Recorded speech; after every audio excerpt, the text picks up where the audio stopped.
Ontario's nurses raising their voices and demanding better wages and respect today, both inside and outside of Queen's Park. Before we get to the major rally that took place on Toronto's streets, we head inside where nurses met with MPPs for the first time since the pandemic. We're grateful and we think the world of our nurses, Mr. Speaker. Premier, if you actually loved and supported nurses, you wouldn't be fighting them in court over Bill 124. With nurses at Queen's Park to meet face-to-face with MPPs and advocate for their profession and priority issues, a fiery debate took place inside the legislature. This Premier is so out of touch. This room is filled today with nurses who are leaving this province at record levels. Nursing has become our greatest export from this province because this government fails to respect working people. We love our nurses. We know the dedication. They go in and day out. Order. But I'll tell you the numbers, Mr. Speaker.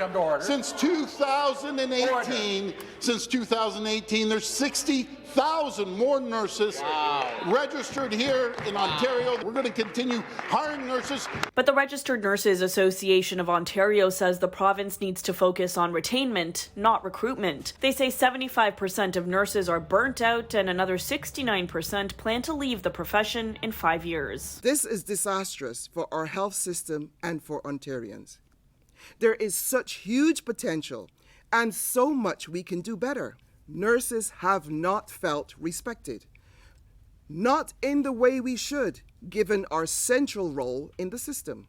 The association releasing recommendations today to tackle the staffing crisis at Ontario's hospitals and point to the Ford government's controversial wage cap law as a major contributor.